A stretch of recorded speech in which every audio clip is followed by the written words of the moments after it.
In his previous life, Zhang Ping had been a dedicated rescue team member who met his end in a tragic accident. His last moments were filled with the chaos and urgency of a rescue operation gone wrong, the echoes of his teammates' shouts and the screeching of metal still vivid in his memory. But death was not the end for Zhang Ping. Upon his death, he found himself transmigrated into a fantastical world teeming with mutated beasts and awakened beings, where magic and mystery were woven into the fabric of everyday life.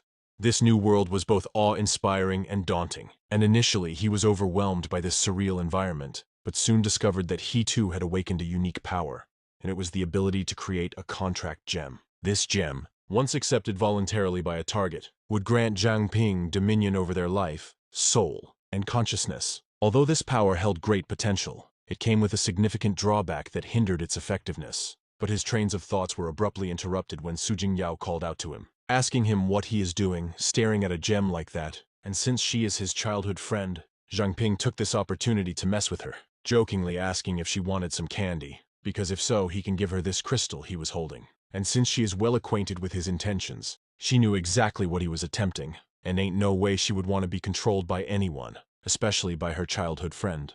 And of course, Zhang Ping knew this would be her response, as this was merely a joke anyways. But this playful interaction highlighted the major drawback of his power, and that the creature must be fully informed and voluntarily agree to the contract for it to work. Otherwise, even consuming the gem would have no effect. And even the original owner of this body nearly died of anger because this ability was so useless. Fortunately, he transmigrated to this body just at the right time, and with his psychological resilience from having memory of his previous life, had allowed him to persevere, finding strength in his determination to make the most of his new abilities.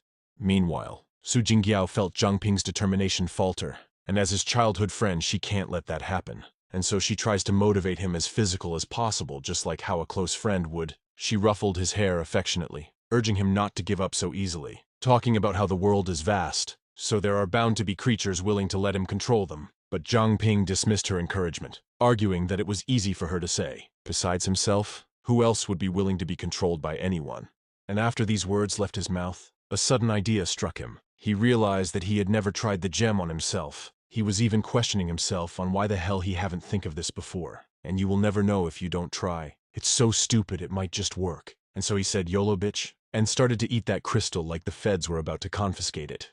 And this immediately horrified Jingyao, thinking he was about to cancel his subscription to life. Her heart pounded in her chest as she watched him, unable to predict what would happen next. To her astonishment, a green aura enveloped Zhang Ping, signaling that something extraordinary was happening. The aura pulsated with energy, casting an ethereal glow around him that seemed to dance with life. As the aura dissipated, Su Jingyao, with tears in her eyes, rushed to check if Zhang Ping was all right. He assured her he was fine, which she was relieved to hear, but she asked him never to scare her like that again. And since it's getting late, she decided it was time to return to the dormitory. Before leaving, she informed him that she had to report to the patrol team the next morning and that he didn't need to wait for her. And Zhang Ping smiled, proud yet saddened. This meant that Su Jingyao was graduating, and she had mastered all her book knowledge, and was ready for real combat. Joining the patrol team to protect their homeland had always been her dream, and now she was on the brink of achieving it. This realization filled him with pride but also a sense of loss, knowing they would see less of each other. The patrol team's rigorous schedule and dangerous missions meant their paths would rarely cross.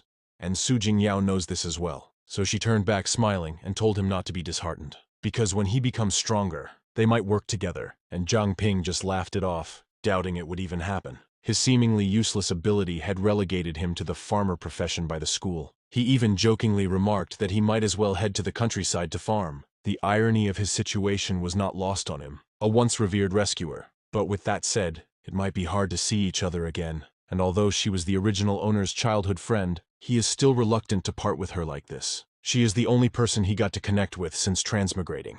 He had grown fond of her and wanted to give her a heartfelt hug. Unexpectedly, the green aura materialized and somehow was able to move his body on its own. He embraced Su Jingyao in a meaningful hug, catching both of them off guard. The warmth of the hug conveyed emotions that words could not, leaving them both momentarily breathless.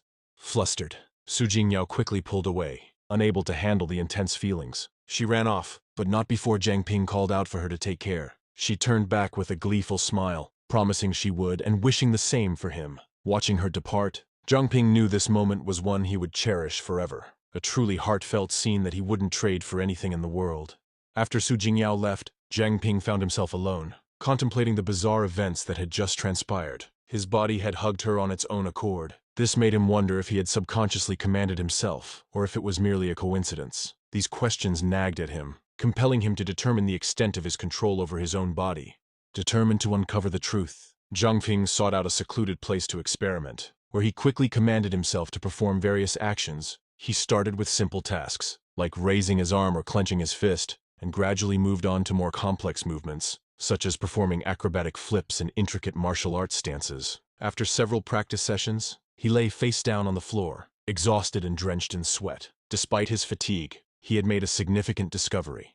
He could make his body perform almost any action as long as it did not exceed the capabilities of a normal human. Actions like flying or transforming into another species were beyond his reach. Additionally, Jiang Ping realized that his body could imitate actions based on memory, even those he had never practiced before. This meant that theoretically, he could master various martial arts effortlessly, as long as his physical abilities met the necessary standards. This newfound potential filled him with determination to improve his physical fitness, knowing that doing so would make him stronger. But even with all of this, there was still one more question left to verify. Jiang Ping decided to test this further by stating a specific command to his body. And after this, the next day had arrived. Jiang Ping opened his eyes, disoriented and confused about his whereabouts. To his surprise, he found himself in the cafeteria with a rice bowl in front of him, which confused him even more. But the soreness in his legs quickly reminded him that he had ordered himself to run in the morning before going to sleep. His body had indeed gone for a morning run while he was unconscious. This realization excited Jiang Ping immensely. His hypothesis from the previous day was correct. His body could execute commands even when his brain was unconscious. It was as if he had unlocked an auto function, a highly overpowered ability. However, this seemed too good to be true. Looking around, he checked if anyone had noticed his unusual activity, but everyone seemed too distracted by the appearance of Luo Xiu. Xiu was the school beauty, often regarded as a goddess by her peers, but one thing that seemed off from this encounter, and Jiang Ping quickly noticed it. She was unusually early that morning. From his memory, she usually didn't get up this early, but what seems like a nothing burger turned out to be a full-course meal from hell. As it led to a more gruesome reality, Jiang Ping's eyes widened in disbelief as he realized that the beautiful Xiu was hiding a monstrous secret. She was, in fact, a monstrous fox in disguise, devouring anything without regard. The sight was straight out of a nightmare, and Jiang Ping couldn't do anything but question why no one else seemed to notice this, as she continues to eat while others cheered as if she was merely passing by. And with such graphic display, Jiang Ping was too stunned to move and was now sweating profusely. He struggled to make sense of it all. And unfortunately, his reaction caught the unwanted attention of this monster, and with the same smile, she approached him, her concerns and voice perfectly identical to Xiu's. Despite this, Jiang Ping could see through the illusion, which really didn't help his case. But fortunately, as a transmigrator who has experienced 2 lifetimes worth of wisdom, he knew the importance of staying calm in the face of danger.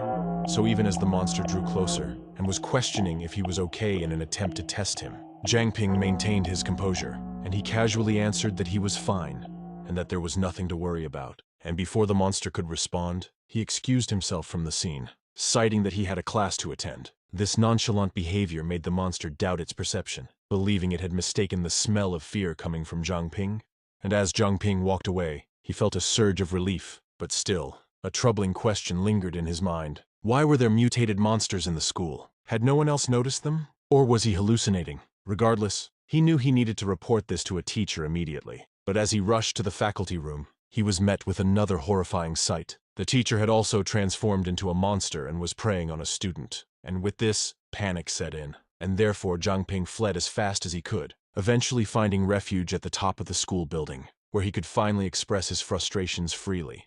He was panicking, convinced that something was seriously wrong. He refused to believe it was all in his head, and that this place is hell on earth. And as he vented his thoughts, the crystal he had consumed earlier fell from his pocket. He realized that he could only see the mutated beasts after eating the gem, and because of his twisted reasonings and he was desperate to return to normal, he decided to consume more of it, hoping it would reverse the effects. But the result was the opposite of what he wanted. Consuming more of the gem only intensified its effects, and then a system window appeared, appraising a nearby pool of red goo. After it had successfully appraised it, the system replayed footage of what had transpired for this red goo to be in such a place, showing to him that one of the faculty staff being attacked by a monstrous fox which shocked Zhang Ping and made him leap from the bench. But he was more intrigued by how he awakened an appraisal skill just from devouring the gem. This was too good to be true, so he decided to test it further by using this appraisability to himself. And to his surprise, it actually worked. A system interface appeared, showing his stat window and confirming that he had indeed awakened a new skill by devouring gems. And he even got to see the skill he gained, such as the level 1 contract gem he initially got. But what surprised him even more is that this skill of his has levels, a clear indication that it can grow stronger. Additionally, the appraisal skill he has allows him to see his own values and conduct appraisals on targets, with success rates depending on the strength gap between both parties. With these discoveries, he knew not to waste it, and so Zhang Ping decided to return to his normal activities to avoid arousing suspicion. As he went about his day, he analyzed his current situation. First, he had become his own summoned beast and contractor. Second, he was only controlled by himself, meaning his body and mind were immune to external interference. Third, because of this, no spells were effective against him, enabling him to see the mutated beast's true forms. Fourth, these mutated beasts were actually heavenly normal foxes with high levels, and as a level 1, he was no match for them. Fifth, the cognitive distortion skill allowed the beasts to eat people openly without others noticing, making it appear as if two students were simply chatting. And speaking of mental control type ability, he remembers that Su Jingyao's ability was also a mental type. She might have a way to help, which made him smile, and having someone by his side would really help lighten things up, and so he decided to seek her out after school. As soon as classes ended, he hurried to where Su Jingyao was, eager to share his discoveries and seek her assistance. But as Zhang Ping walked through the streets of Pearl City, he realized that the gravity of the situation was more than he initially thought. These monstrous foxes were not confined to the school. They roamed freely outside as well, and the thought of these creatures lurking everywhere haunted him as he hurried to the patrol team headquarters, desperate for answers. Arriving at the said place, he was met with an imposing structure, a symbol of authority and protection, and its grandeur offered a flicker of hope amidst his growing dread. With this, he quickly entered and was greeted by a beautiful receptionist with a warm smile and ready to be of service to him, and so he requested to see for Su Jingyao, who had likely checked in that day.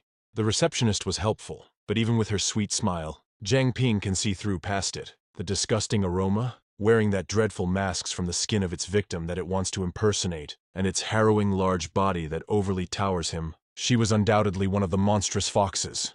But he couldn't say anything, couldn't react, he couldn't do nothing. And this was mentally taxing, so he took a seat first, and tried his best to process this horrifying realization. Even the patrol team had been infiltrated. This meant that even high-level awakened couldn't see through the fox's illusions, which was deeply alarming. And with this, his resolve to find Su Jingyao only strengthened, while he clung to the hope that she remained untouched by the corruption that seemed to pervade everything else. Thankfully, he didn't have to wait long, as Su Jingyao appeared and quickly approached him with a question, asking why the sudden visit, prompting him to rise and greet her. But instead of revealing what he had learned, he simply told her that he was worried about her adapting to her new role and came to check on her.